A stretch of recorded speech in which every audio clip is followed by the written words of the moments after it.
Some people move through the world without making noise, yet somehow they leave a lasting impact. They don't push.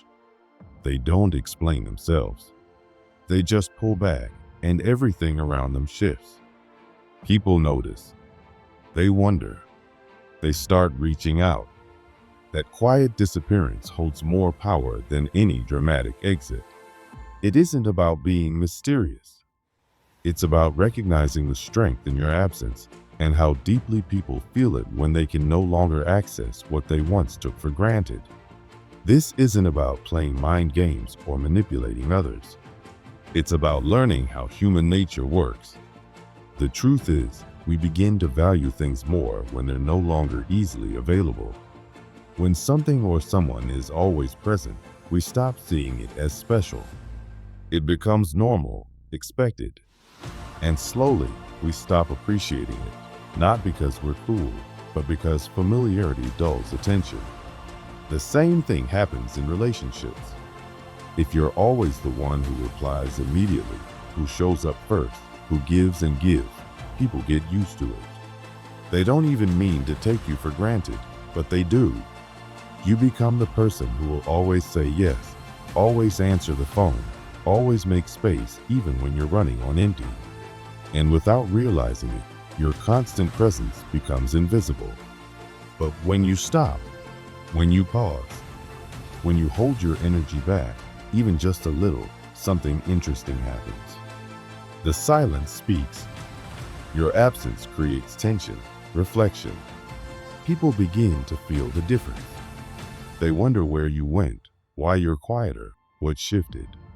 And often, they start reaching out, checking in, because they feel the space you used to fill.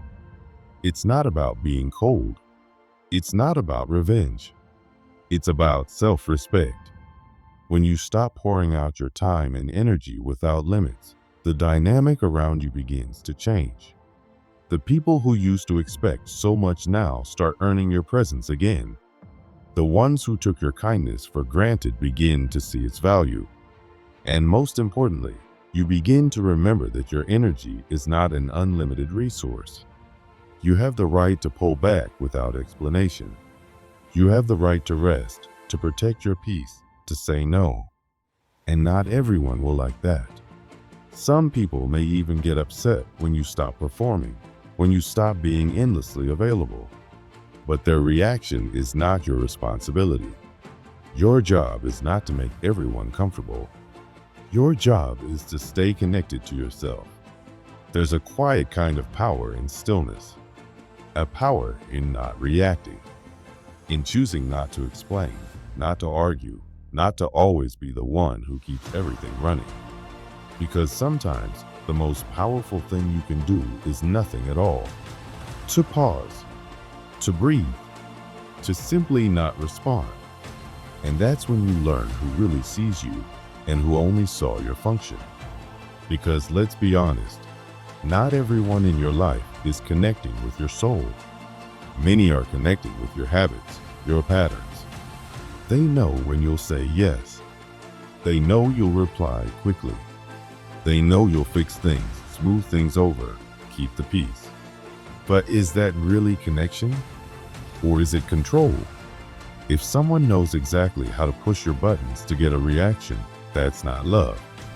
That's manipulation, even if it's unintentional. And the more predictable your reactions are, the easier it is for people to use your emotional availability for their own benefit. Sometimes, without even realizing it, you become a character in someone else's script. You become the rescuer, the fixer, the peacemaker, all because they've come to rely on your emotional labor. But what happens when you stop playing that role? What if the next time someone tries to pull you into their chaos, you don't respond the way you always have? No reaction, no defense, no explanation, just space, just silence. They might stumble. They might not know what to do. The dynamic they counted on is no longer there. And in that pause, you reclaim something very important: your power. Not the power to control others, but the power to protect your own peace. the power to stop performing and start simply being. It's hard, especially when you've been taught that being needed equals being loved, that your value lies in your usefulness. But usefulness is not the same as worth. Just because people rely on you doesn't mean they truly see you. And just because you're good at helping others doesn't mean you owe them your constant energy. You can be kind and still have boundaries. You can care deeply and still say no. You can love people and still choose yourself. In fact, that's real love, love that includes you too. And yet, many of us struggle with this. We say yes when we want to say no. We cancel rest to show up for others. We stay in conversations that drain us. We become emotionally available to everyone except ourselves. Then we wonder why we feel tired all the time, why we feel lost, even surrounded by people. It's because we've been giving too much. Giving to be safe. Giving to be liked. Giving because we're afraid that if we stop, we'll be left behind. But the truth is, if your presence depends on your performance, that's not real belonging. If people only stay close when you're useful, they're not seeing you, they're using you.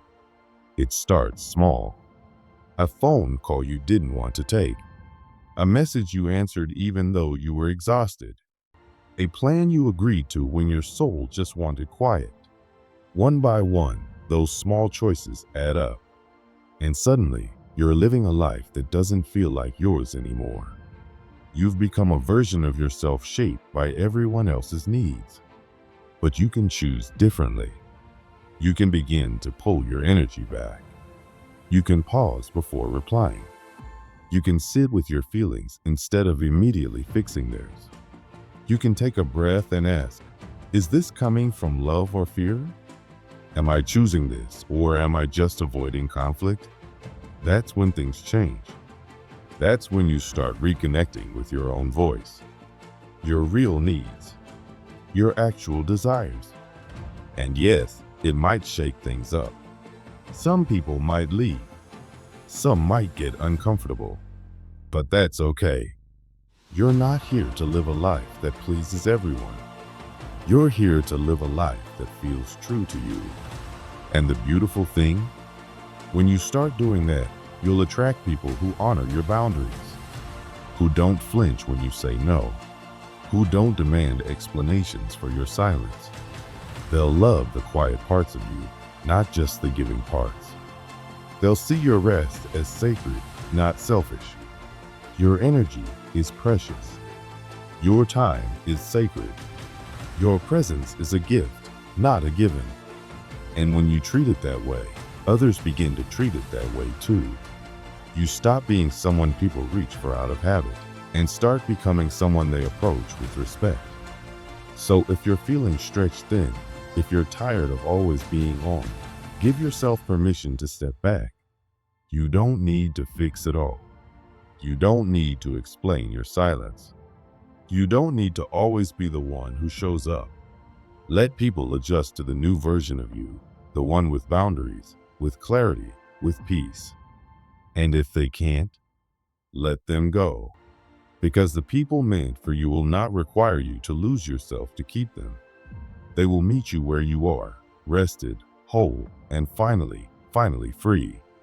Sometimes we get so used to acting like everything is fine that we start to forget who we really are beneath it all. We smile when we're tired. We say yes when we want to say no. We keep giving, fixing, and showing up for everyone until one day something inside us starts to crack. And that voice, the one we've ignored for so long, finally starts to speak. Not to destroy us, but to remind us, you're not a machine. You're human. And you can't keep pretending forever. The more we over-identify with the role we play, whether that's being the strong one, the calm one, the fixer, the more the hidden parts of us begin to rise up. The tired parts, the bitter parts, the exhausted parts. They don't just go away. They build up inside. And eventually, they surface. Not to make things worse, but to ask, what's left of you when you stop pretending? So many of us learn to perform to be accepted. We believe we have to earn love through usefulness. But that's not real connection. Real love doesn't require you to always be on. You deserve to be loved when you're resting, when you're quiet, when you're not giving anything at all. If someone only shows up when you're helping them or making things easier for them, that's not a relationship, it's a transaction. The people who stay when you're not performing, they're the ones who really see you. It's not easy to let go of the act. It feels risky. What if no one stays? What if people stop liking you when you stop making their lives easier? But the truth is, the version of you that's always available, always helpful, always pleasant, that version is not the full story. And keeping that mask on is exhausting. You start to lose touch with your own needs, your own desires. You forget how to simply exist without proving something. You're not here to be endlessly useful. You're not a tool for others to use when it's convenient. You're here to live, to feel, to experience life as your full self, not just the version that makes everyone else comfortable. And here's something else we don't talk about enough. Giving away your energy without thinking is one of the quietest ways we lose our power. It doesn't happen in big, dramatic moments. It leaks out slowly in arguments that go nowhere, in overthinking, in trying to defend yourself to people who aren't even listening. You spend your energy reacting, proving, and explaining, and you wonder why you feel drained. When you react to everything, when you argue online for hours, when you send long texts defending yourself, your emotional energy is being spent like money. But not every emotional expense brings a return. Some leave you feeling even more tired and disconnected. The truth is, not everything deserves your response. Not every argument is worth having. Not every trigger needs a reaction. Your emotions are powerful. They carry energy. And every time you react without thinking, that energy is going somewhere. Are you investing it into things that build you up, or are you spending it on things that only leave you feeling worse? It's not about becoming cold or distant. It's about becoming careful. It's about learning to pause, learning to protect your peace, learning to choose what's worth your time and what's not. That's emotional discipline. And it doesn't make you less kind. It makes you more wise. There will be moments when you feel deeply triggered. When someone says something that hits a nerve. When a silence feels like rejection. When a look or tone feels like judgment. Your whole body might react. Your heart races. Your jaw tightens. Your mind races with all the things you want to say. That's not weakness. That's memory. That's your nervous system remembering every time you felt unsafe, unseen, or unloved. It's your younger self rising up trying to protect you. But protection through reaction isn't always the answer. What if you paused? What if you noticed the feeling but didn't immediately act on it? What if you gave yourself space to ask, is this about now, or is this an old wound being touched? That pause changes everything, because it gives you back your power. You're no longer reacting from pain. You're responding from awareness. You're no longer being pushed around by your past. You're choosing your present. The trigger is not the problem. The trigger is the teacher. It shows you where your wounds are. And healing begins when you stop running from those feelings and start listening to them. Carl Jung, a famous psychologist, believed that we all have a shadow, the part of us we hide. The shadow isn't evil. It's just the stuff we've been told we shouldn't show.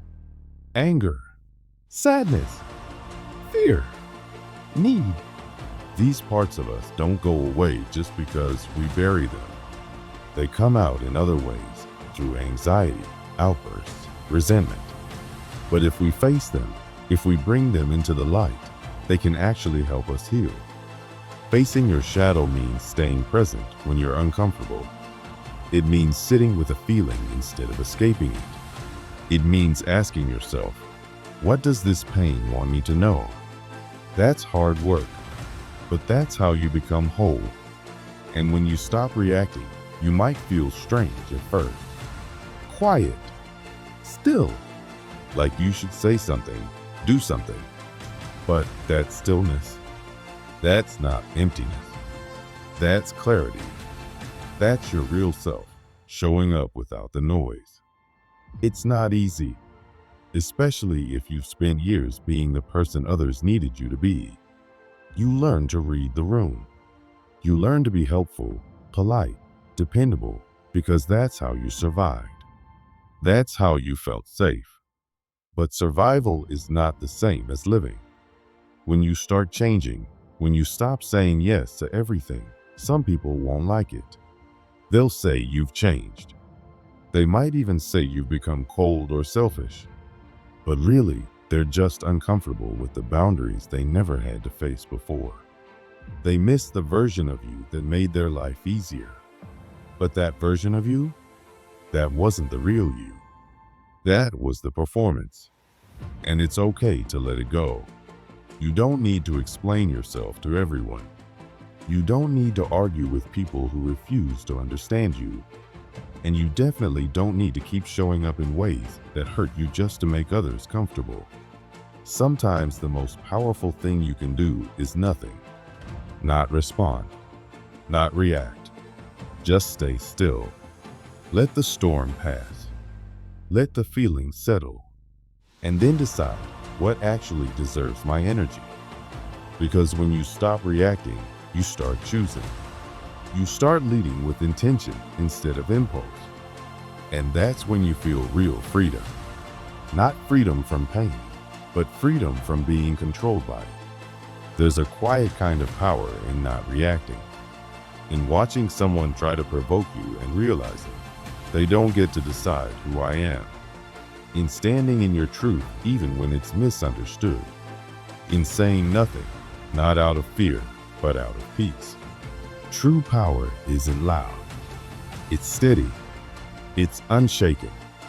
It's knowing who you are so deeply that nothing outside of you can take that away.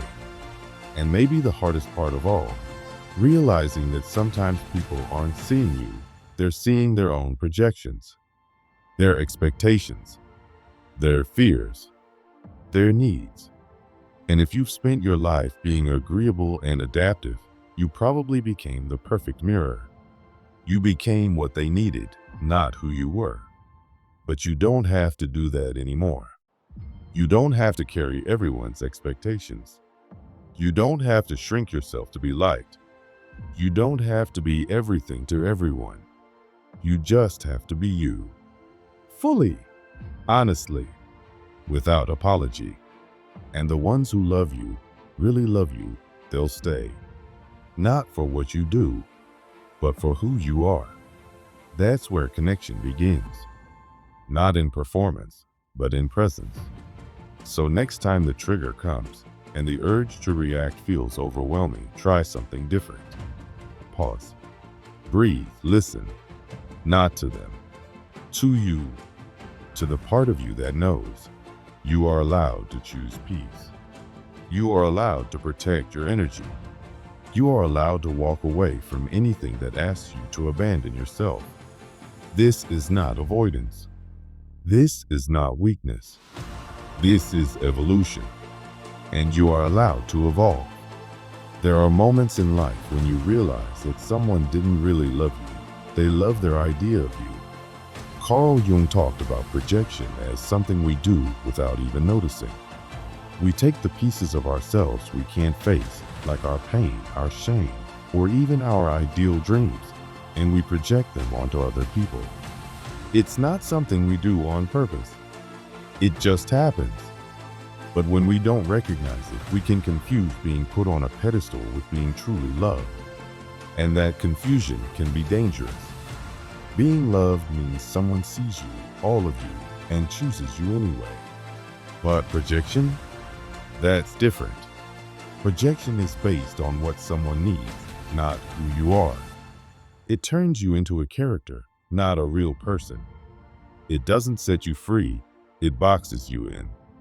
And when you live in someone else's box, your identity starts to shrink. You stop being a whole person. You become a role, a job, a symbol, a piece of someone else's story, not your own. What's worse is that projection often turns into manipulation. It doesn't always look like control right away. Sometimes it shows up as praise. You're admired, appreciated, so long as you stay in your assigned role. Stay quiet. They call you wise. Give everything. You're generous. Put yourself last. You're selfless.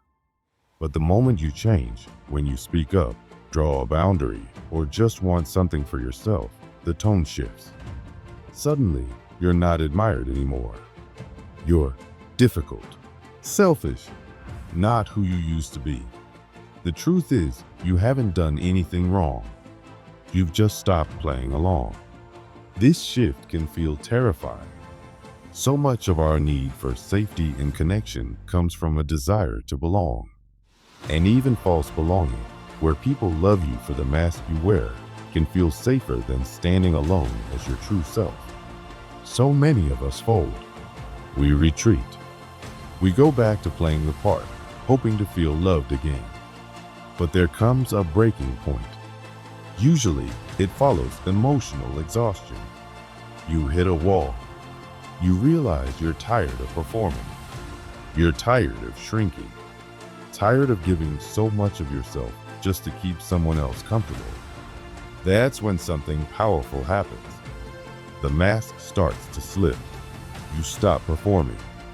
You let go of the version of yourself that was created to please others.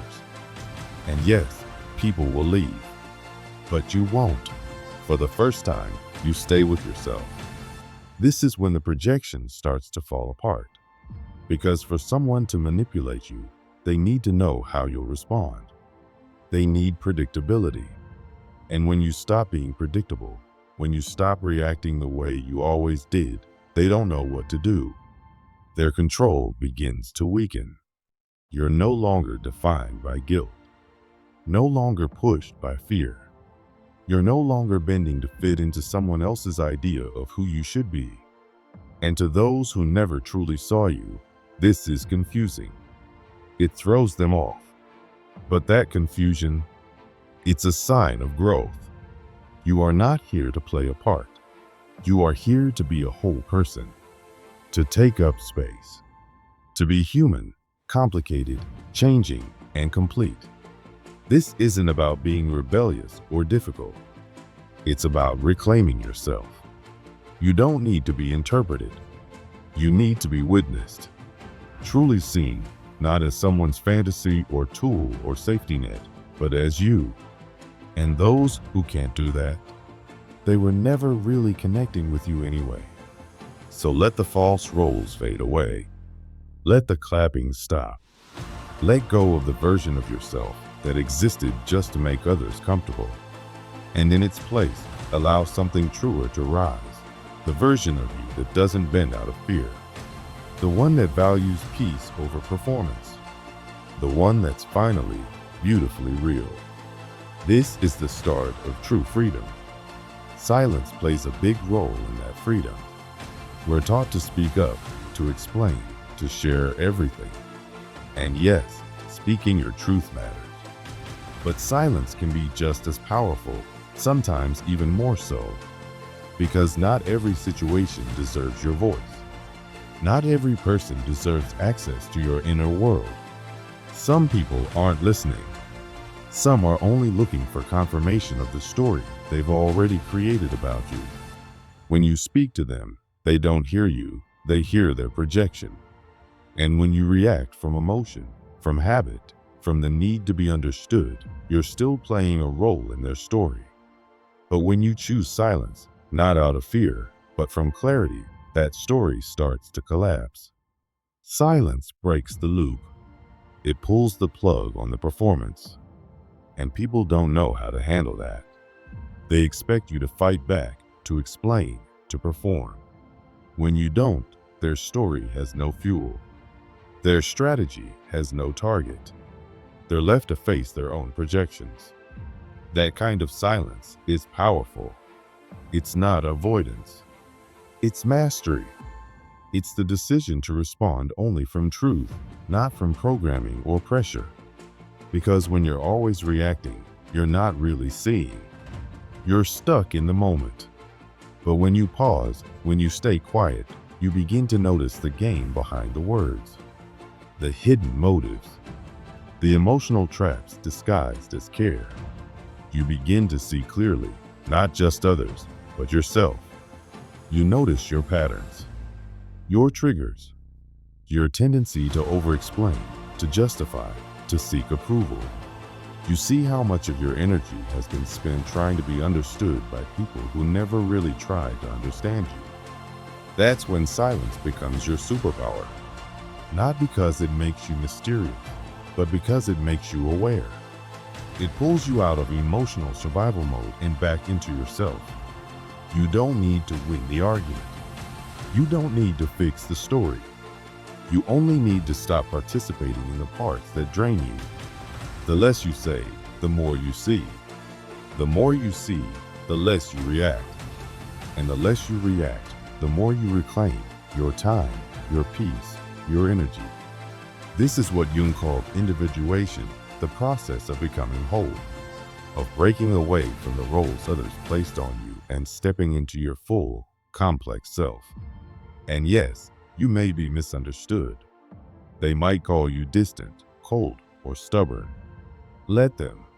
That's their pattern speaking, not your truth. Because sometimes silence isn't retreat. It's protection. It's focus. It's strength. When you stop reacting, you start reclaiming. You stop living as someone else's mirror and start living as yourself. That's not weakness. That's power. Have you ever tried to explain yourself to someone who just doesn't get it? No matter how clearly you speak, they only seem to hear what they want. Carl Jung once talked about this, how some people don't actually see you at all. They only see their own ideas of you, their expectations, their judgments, their personal stories. You're not a person to them, you're a projection. And trying to be understood by someone like that feels like shouting through a wall. It's not real communication when the other person already made up their mind. It's just damage control. You start to feel like you're constantly defending yourself, your choices, your feelings, your peace. And that's exhausting. The truth is, you don't owe anyone a detailed explanation of your boundaries. You don't have to keep breaking yourself down into pieces so someone else can feel comfortable. You don't need to defend your peace, especially to someone who benefits from your confusion. You're allowed to be selective with what you share. Not everyone deserves access to your inner world, and that's not cold. That's wise. It's called emotional maturity, knowing when to speak and when to stay quiet. Knowing that not every listener is ready for the truth, that not every moment is meant for full honesty. There's power in holding your truth close, in saving it for people who can actually receive it. You begin to notice how often you over-explain just to avoid conflict. You realize how much you've softened your boundaries just to feel heard, and how tired you feel afterward, like giving your voice away left you completely drained. This isn't how it's supposed to be. So here's a mindset shift. Speak less where you're not respected. Speak more meaningfully where you are. Let your silence filter out the noise. Let your presence speak for itself. Because when you stop performing just to be accepted, you don't lose who you are, you find who you are. You begin to speak like someone who knows their words matter. You stop begging for understanding and start choosing peace over approval. But knowing your boundaries isn't enough. You have to actually hold them. Understanding your patterns doesn't help unless you begin to change them. Insight is great, but without action, it just becomes another way to stay stuck. You can journal, reflect, analyze, all of it. But if you're not acting on what you know, you'll keep living the same way. nothing really changes until your behavior does. True transformation starts when awareness meets responsibility. It's not enough to know you're a people pleaser. You have to feel the fear of disappointing someone and still say no. It's not enough to say your peace matters. You have to let that text go unanswered. You have to stop explaining yourself to people who never really listen. And yes, it's going to feel uncomfortable at first, maybe even wrong, because your nervous system is still wired to the old pattern, to avoid conflict, to be agreeable, to make everyone happy. But with practice, you begin to pause instead of perform. You choose silence over unnecessary apologies. And little by little, you're not just changing your actions. You're healing the way you see yourself. You're reclaiming your self-respect. This isn't about being perfect. It's about being real. Your truth doesn't need more conversations. It needs to be lived. So ask yourself, are you performing what's safe or living what's honest? Because sitting in self-reflection forever without taking action is still a form of avoidance. Having clarity but not changing anything is just another version of being stuck. Start small. Say no and mean it. Let the phone ring. Let your silence say what your words no longer need to. That's when healing stops being something you talk about and starts becoming something you choose. It's also important to talk about being alone. That fear of solitude is real, especially if you've built your sense of worth around relationships or being needed by others. We're taught that being alone means something's wrong, that if you're not surrounded, included, or connected 24/7, you've failed in some way. But what if that's not true? What if being alone is where you finally get to meet yourself again? There's a kind of space that isn't isolation in a negative way. It's sacred. It's intentional. It's where you step back from all the noise so you can hear your own voice again. At first, it feels heavy, strange, even sad. But stay with it, because underneath that discomfort is something beautiful, your real self. Jung talked about how we all wear masks. He called it the persona. It helps us fit in, navigate the world, play the roles we're expected to play. But after a while, you can forget who you were before the mask. That's why pulling away matters, not to cut people off, but to take a breath. To notice which parts of you are shaped by fear, habit, or a deep need for approval. In this sacred quiet, you begin to drop the act. You stop performing for everyone else's comfort. You rest because you want to, not because you've earned it. You say no without guilt. And one day, you realize something wild. You're not lonely. You're peaceful. That space you created, it's making you whole again. You stop needing other people to tell you who you are. You stop chasing closeness that only leaves you feeling more empty. You begin to choose what feels honest to you, even if it's small, even if it's quiet. Sacred isolation isn't about shutting the world out. It's about letting yourself in. Sometimes letting go feels like grief, like you're losing something important, but it's not always a loss. Sometimes it's a release. Not a goodbye to something good, but a quiet escape from something that's been draining you slowly. We often feel guilt when we distance ourselves. We ask, am I being too sensitive? Too cold? But ask yourself honestly, are you mourning the person?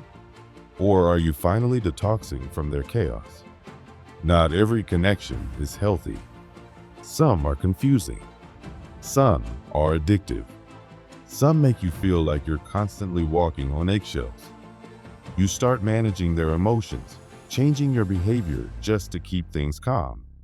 And then you leave every conversation feeling more lost than before. That's not love. That's instability dressed up as closeness. Walking away from that doesn't make you unkind. It makes you clear. And when the weight finally lifts, you'll notice it in the little things. How your mind is quieter, how you stop rehearsing conversations in your head, how you feel peace instead of panic. That's when it hits you. The thing you were so scared to lose was actually holding you back. Carl Jung once said, "Until you make the unconscious conscious, it will direct your life and you will call it fate." Emotional chaos, if you don't face it, becomes your normal. But when you step away and give yourself space, you see it for what it really was. A pattern, not a connection. Letting go doesn't mean you don't care. It means you care enough to protect your energy. It means you're done mistaking pain for depth. It means you finally learned to stop trying to fix things that were never yours to fix. As you pull away from what drains you, something powerful begins to grow inside. It's not loud. It's not dramatic. It's just there, in the way you walk into a room without needing approval, in the way you hold space for yourself without asking for permission. This is you becoming whole. And this new version of you, it's not someone better. It's someone real. The you that was buried under expectations, roles, and masks. The you that isn't here to perform or please. The one that moves from truth, not fear. This is what Jung called individuation. It's the process of becoming your truest self, not the one shaped by society, but the one that's been quietly waiting for you beneath all the noise. And yes, there's grief involved. Grief for the version of you that had to survive. Grief for the years you spent shrinking yourself. But once you've let go, something sacred rises in its place. The real you, rooted in peace, full of clarity, no longer needing to be explained or fixed. You start creating instead of coping. You start attracting instead of begging. You begin to live, not just survive. And the people who are meant for this version of you, they find you because you've stopped hiding. You've stopped sending out signals of struggle and started radiating self-trust. Rebirth doesn't always feel like fireworks. Sometimes it feels like stillness, like silence, like quietly whispering to yourself, "I don't want this anymore," and trusting that something better is on the way. And it is. Because when you stop giving your energy to what hurts, you don't just reclaim your power. You redirect it into healing, into clarity, into a life that finally fits. This is the self you were always meant to meet. And now that you've stopped settling, you're finally free to live as them.